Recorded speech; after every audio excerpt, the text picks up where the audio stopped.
Las obras de Jonathan Edwards. Capítulo 9.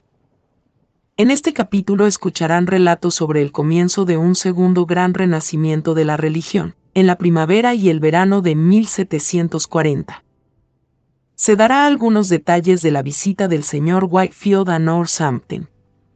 Comentarios sobre los impulsos y juzgar el carácter religioso de los demás. Se leerá una carta escrita al señor Belloc. Carta del señor Edwards a su hija. Carta a una joven de Connecticut. Se dará detalles de los grandes efectos de una conferencia privada del señor Edwards. Efectos de la predicación laica. Se leerá una carta del reverendo Gilbert Tennant. Finalizando el capítulo se hablará de un sermón en New Haven y las marcas distintivas de una obra del Espíritu de Dios. Concluyendo con los prefacios del señor Cooper, el señor Willison y el señor Samuel Hopkins. Mientras el señor Edwards servía ocasionalmente fuera de casa a su divino maestro, descubrió también que sus labores en casa comenzaron a tener un éxito similar. Una gran reforma en la moral, así como en la religión, había sido la consecuencia del resurgimiento anterior de la religión. Se habían mantenido regularmente asociaciones para la oración y la religión social, y durante todo el tiempo se habían conocido algunos casos de despertar y conversión, incluso en la época de la mayor estupidez. En la primavera de 1740 se produjo una notable mejora, y la influencia del Espíritu de Dios fue más obvia en las mentes de la gente, particularmente en las de los jóvenes, al causar mayor seriedad y solemnidad, y al impulsarlos a hacer de la religión un tema de conversación mucho más habitual. En general, se evitaban las conductas impropias que con demasiada frecuencia se permitían. Un mayor número recurrió al señor Edwards para conversar con él sobre su salvación, y en particular, en algunos individuos, parecía haber pruebas satisfactorias de un cambio total de carácter. Esta situación continuó durante el verano y el otoño. En la tarde del jueves 16 de octubre de 1740, el señor Whitefield vino a Northampton para ver al señor Edwards y conversar con él acerca de la obra de Dios y el avivamiento del año 1735. El señor Whitefield permaneció allí hasta la mañana del 20, es decir, 4 días. En este intervalo predicó 5 sermones, adaptados a las circunstancias de la ciudad, reprobando las rebeliones de algunos, la obstinada impenitencia de otros, y convocando a todos, por las misericordias con que se había distinguido la ciudad, a volver a Dios. Fue seguido por un despertar entre los profesores de religión, y poco después por una profunda preocupación entre los jóvenes, y hubo algunos casos de conversión esperanzada. Esto aumentó durante el invierno, y en la primavera de 1741 la religión se convirtió en objeto de atención general. El lunes, el señor Edwards, con el reverendo Hopkins de West Springfield, su cuñado y varios otros caballeros acompañaron al señor Whitefield por el lado este del río hasta East Windsor, a la casa de su padre el reverendo Timothy Edwards. Mientras estaban así juntos, aprovechó la oportunidad para conversar un rato a solas con el señor Whitefield sobre el tema de los impulsos, y le explicó las razones por las que tenía que pensar que prestaba demasiada atención a tales cosas. El señor Whitefield lo recibió amablemente, pero no parecía dispuesto a tener mucha conversación sobre el tema y, en ese momento, no parecía convencido de nada de lo que escuchó. También aprovechó la ocasión, en presencia de otros, para conversar un poco con el señor Whitefield sobre su práctica demasiado habitual de juzgar a otras personas como inconversas. Examinó la justificación bíblica de tales juicios y expresó su propia y decidida desaprobación de la práctica. El señor Whitefield, al mismo tiempo, mencionó al señor Edwards su proyecto de traer varios jóvenes de Inglaterra a Nueva Jersey y Pensilvania para ser ordenados por los 2 señores Tennant. Toda su entrevista fue sumamente amable y afectuosa. Sin embargo, el señor Edwards supuso que el señor Whitefield lo consideraba un amigo algo menos íntimo y confidencial de lo que lo habría considerado, si no se hubiera opuesto a él en 2 puntos favoritos de su propia práctica que nadie puede perder de vista. Pues percibió que no pudo encontrar ninguna justificación bíblica. Sin embargo, cada uno consideraba al otro con gran afecto y estima, como un siervo muy favorecido de Dios, y el señor Edwards, como pronto veremos, habla de la visita del señor Whitefield a Northampton en términos de la más cálida aprobación. En el mes de mayo, se asistió a una conferencia privada del señor Edwards que tuvo efectos muy poderosos en la audiencia y, en última instancia, en los jóvenes de ambos sexos y en los niños de toda la ciudad. Y durante el verano y la primera parte del otoño, hubo un glorioso progreso en la obra de Dios en los corazones de los pecadores en convicción y conversión, y un gran número de personas parecieron convertirse en verdaderos discípulos de Cristo. Entre los ministros que en este periodo ocasionalmente dejaban sus propias congregaciones y salían como trabajadores al campo común para recoger la cosecha, por decir así, uno de los que se distinguieron más por su actividad y éxito fue el reverendo B. Locke, residente del pueblo de Lebanon, posteriormente presidente del Dartmouth College. En la siguiente carta del señor Edwards a este caballero, lo insta a visitar Scantic, un asentamiento débil en la parte norte de la parroquia de su padre cuyos habitantes estaban demasiado remotos para asistir regularmente al culto público en East Windsor, y sin embargo demasiado pocos y débiles para mantenerlo por sí mismos. A continuación, la carta del señor Edwards al reverendo B. Locke. Northampton, 9 de junio de 1741. Reverendo y querido señor. La ocasión especial por la que te escribo ahora es un deseo que tengo de dos cosas. Una es que usted y su hermano Pomeroy puedan ir a Scantic, a la parroquia de mi padre, para predicar allí tan a menudo como la gente estuviera dispuesta a escucharlos, y continuarían haciéndolo hasta que las preocupaciones de sus propias parroquias lo permitan, pues estarían ausentes de ellos. Ustedes conocen las miserables circunstancias de esa sociedad, y si alguna vez son sanados, creo que debe ser mediante un reavivamiento y predominio de la religión verdadera entre ellos. Por lo que puedo entender, están completamente muertos en estos días de la extraordinaria y misericordiosa visita de Dios. Últimamente usted ha sido tan notablemente bendecido en otros lugares, que no puedo dejar de esperar que también tengas éxito allí. He escrito a mi padre para informarle que he deseado esto de ti. Otra cosa que deseo de usted es que venga aquí y nos ayude, tanto usted como el señor Pomeroy. Últimamente ha habido un resurgimiento de la religión entre nosotros, pero tus trabajos han sido mucho más bendecidos que los míos. He oído que otros ministros han cerrado sus púlpitos contra vosotros, pero yo me comprometo, aquí encontrarás uno abierto. Que Dios os envíe aquí, con la misma bendición que os envió a otros lugares, y que tu venida sea un medio para humillarme, por mi esterilidad e inutilidad, y un medio para mi instrucción y vivificación. Quiero una oportunidad para concertar medidas con vosotros, para el avance del reino y gloria de nuestro Redentor. Le ruego comunicar lo que le escribo al señor Pomeroy y prestarle mis servicios. Deseo las oraciones de ambos para que Dios me dé más de ese Espíritu Santo y el feliz éxito con el que estáis colmados. Tu querido e indigno hermano y compañero de trabajo, Jonathan Edwards.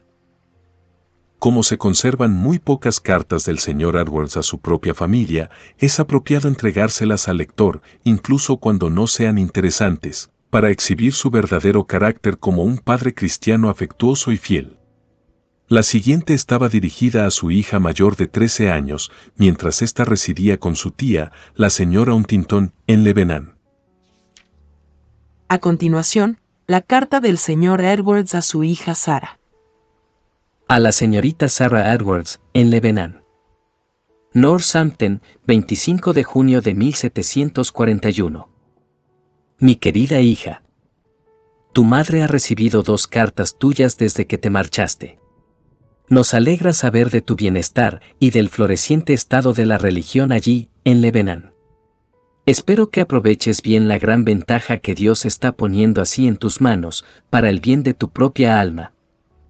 Tienes una salud muy débil y frágil, y me temo que eso será siempre así, y puede ser que no vivas mucho tiempo, y mientras vivas, no disfrutarás tanto de las comodidades de esta vida como los demás, debido a tu falta de salud, y por lo tanto, si no tienes una mejor porción, será verdaderamente miserable para ti. Pero, si tu alma prospera, serás una persona feliz y bendita, pase lo que pase con tu cuerpo. Os deseo mucho de la presencia de Cristo y de la comunión con Él, y que viváis para darle honor, en el lugar donde estáis, con una conducta amable hacia todos. Tu madre te haría continuar con tu trabajo, si es que estás en condiciones, le encantaría que tu tía te pusiera a trabajar en algo suyo, aunque hagas poco en un día. Desea que le informes al respecto, a través del señor B. Locke, quien supongo que vendrá la próxima semana, o la siguiente, para saber si te encuentras bien para hacer encajes. Si lo estás, te enviará encaje y bolillos. El florecimiento de la religión en esta ciudad y en estas partes del país ha aumentado bastante desde que tú te fuiste. Tu madre se une a mí para darte su amor a ti y a tus tíos. Tus hermanas te dan su amor y su deber para con ellas. Toda la familia se alegra cuando tenemos noticias tuyas. Recomendándote al continuo cuidado y misericordia del cielo, sigo siendo tu amoroso padre. Jonathan Edwards. En algún momento del año, una joven que residía en Connecticut y que últimamente había hecho una profesión pública de religión, pidió al señor Edwards que le diera algunos consejos sobre la mejor manera de mantener una vida religiosa. En respuesta, le dirigió la siguiente carta, que resultará eminentemente útil para todas las personas que recién ingresan en el curso cristiano. A continuación, escuchará la carta dirigida a una joven de Connecticut, en el año 1741. Mi querida joven amiga. Como usted deseaba que le enviara por escrito algunas instrucciones sobre cómo comportarse en su curso cristiano, ahora respondo a tu petición. El dulce recuerdo de las grandes cosas que he visto últimamente en tu ciudad me inclina a hacer todo lo que esté a mi alcance para contribuir al gozo espiritual y la prosperidad del pueblo de Dios allí. 1. Te aconsejaría que mantuvieras tanta lucha y seriedad en la religión como si supieras que estás en un estado natural de perdición y buscaras la conversión. Aconsejamos a las personas bajo convicción que sean fervientes y violentas por el reino de los cielos, pero cuando hayan alcanzado la conversión, no deberían ser menos vigilantes, laboriosos y fervientes en toda la obra de la religión, sino más bien, porque son obligaciones infinitamente mayores.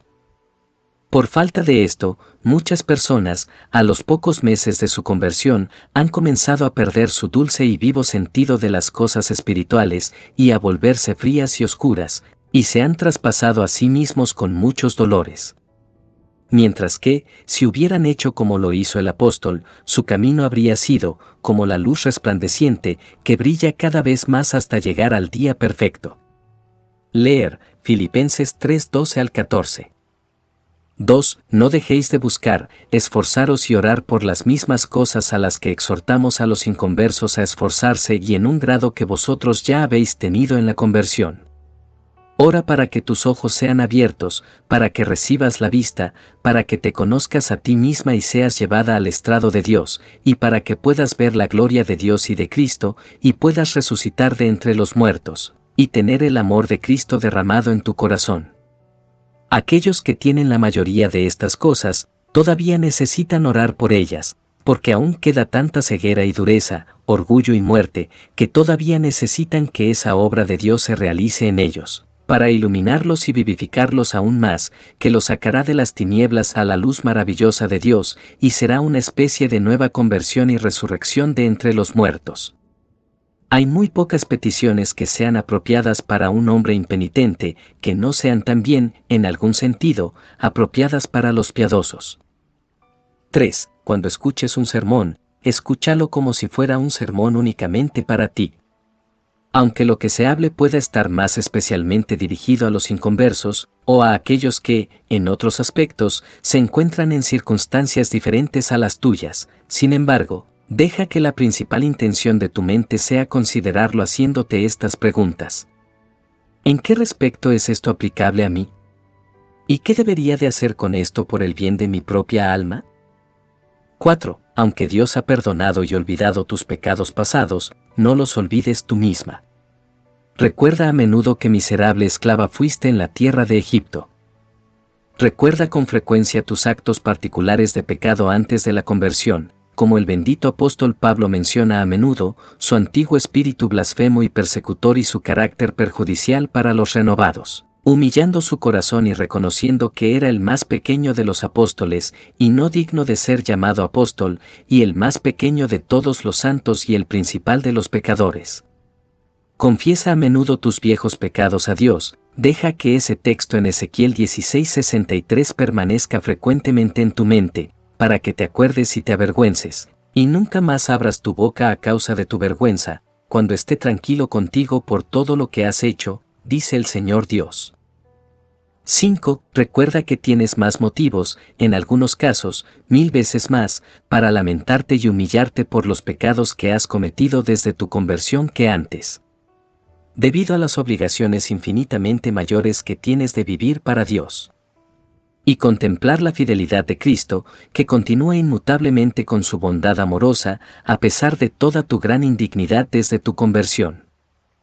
6. Basándote siempre en gran medida en el pecado que te queda, y nunca pienses que estás lo suficientemente bajo para cometerlo, pero no os enojéis ni os desaniméis por ello, porque, aunque somos sumamente pecadores, abogado tenemos ante el Padre, a Jesucristo el justo, la preciosidad de cuya sangre, el mérito de cuya justicia y la grandeza de cuyo amor y fidelidad, superan infinitamente las montañas más altas de nuestros pecados. 7. Cuando os ocupéis del deber de la oración, o asistáis a la cena del Señor, o asistáis a cualquier otro deber del culto divino, venid a Cristo como lo hizo María Magdalena, leer. Lucas 7:37 al 38. Ven, tírate a sus pies, bésalos y derrama sobre él el dulce y perfumado ungüento del amor divino, desde un corazón puro y quebrantado, como ella derramó el precioso ungüento de su pura caja de alabastro rota. 8. Recuerda que el orgullo es la peor víbora que hay en el corazón, el mayor perturbador de la paz del alma y de la dulce comunión con Cristo. Fue el primer pecado cometido, y se encuentra en el nivel más bajo de los cimientos de todo el edificio de Satanás, y es desarraigado con la mayor dificultad, y es el más oculto, secreto y engañoso de todos los deseos, y a menudo se arrastra insensiblemente en medio de la religión, incluso, a veces bajo el disfraz de la humildad misma. 9. Para que puedas emitir un juicio correcto acerca de ti misma, considera siempre como los mejores descubrimientos y los mejores consuelos aquellos que tienen la mayoría de estos dos efectos. Los que te hacen más pequeña, más baja y más como una niña, y las que más comprometen y fijan tu corazón en una disposición plena y firme a negarte a ti mismo por Dios y a gastar y ser gastada por Él.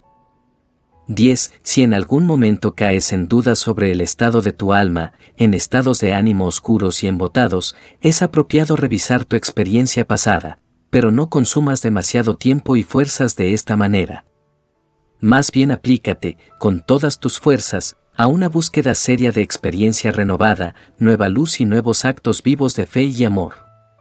Un nuevo descubrimiento de la gloria del rostro de Cristo contribuirá más a disipar las nubes de oscuridad en un minuto que examinar la vieja experiencia, con las mejores notas que se puedan dar, a lo largo de todo un año. 11. Cuando el ejercicio de la gracia es bajo, y prevalece la corrupción, y por eso prevalece el miedo, no desees que el miedo sea expulsado de otra manera que no sea reviviendo y prevaleciendo el amor en el corazón. Mediante esto, el miedo será efectivamente expulsado como la oscuridad en una habitación se desvanece cuando los agradables rayos del sol dejan pasar en ella.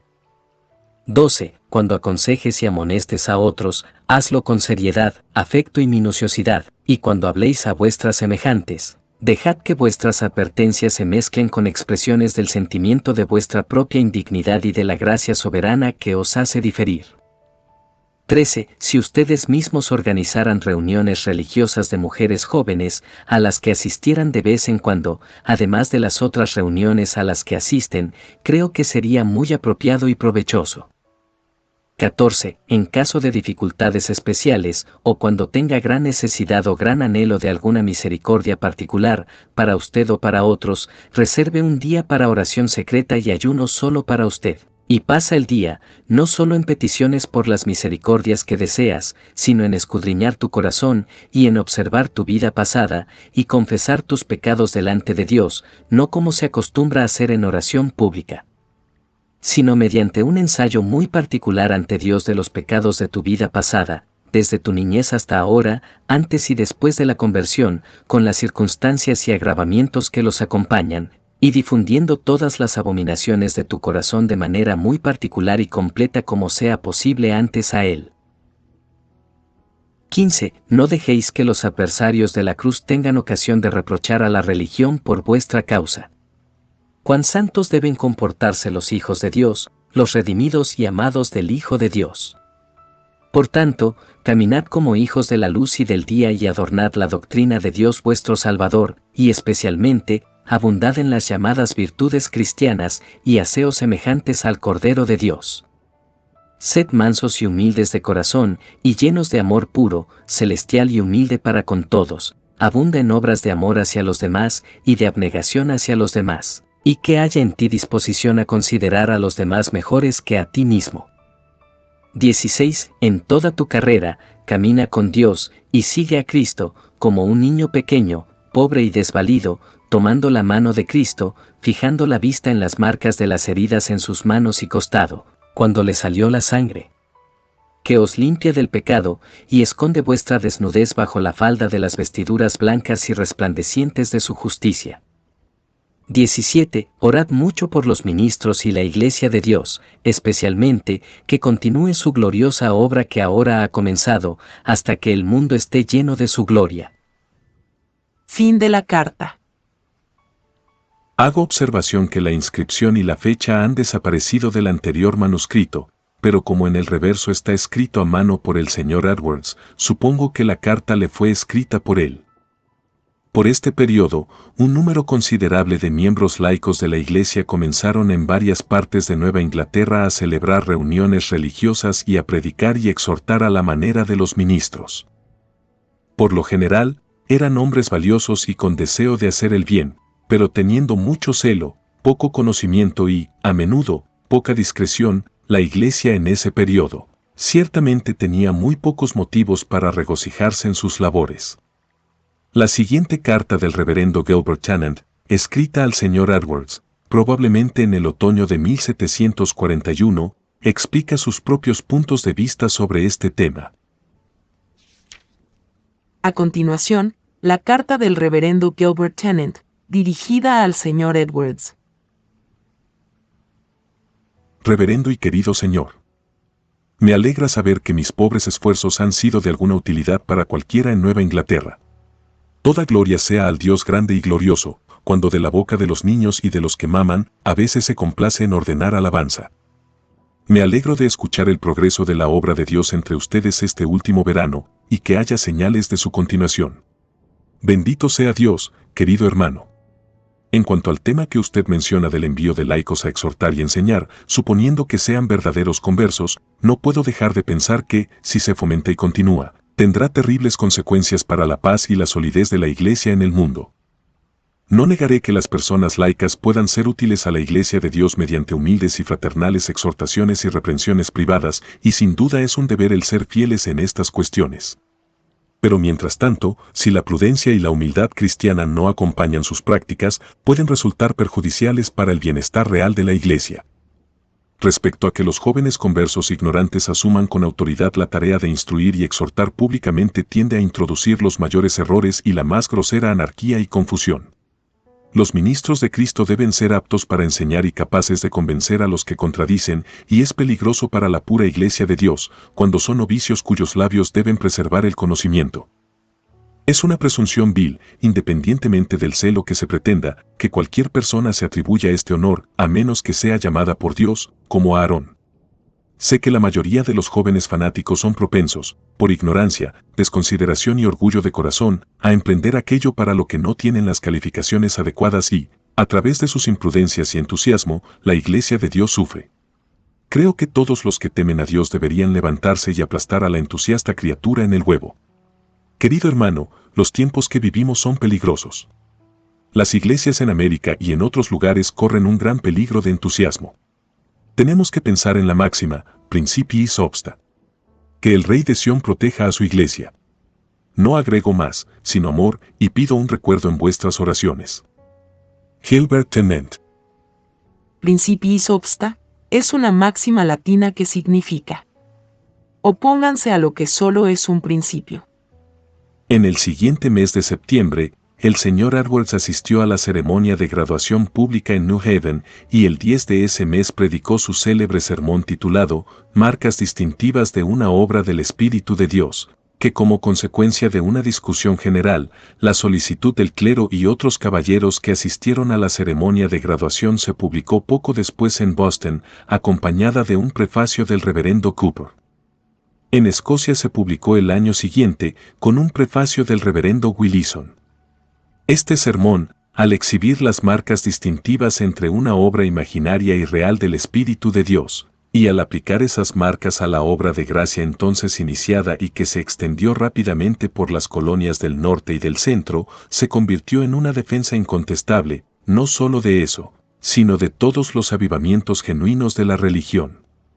De hecho, fue objeto de ataques inmediatos y reiterados por parte de la prensa, pero al estar edificado sobre el fundamento de los apóstoles y los profetas, permanece seguro, mientras que esos ataques y sus autores son olvidados.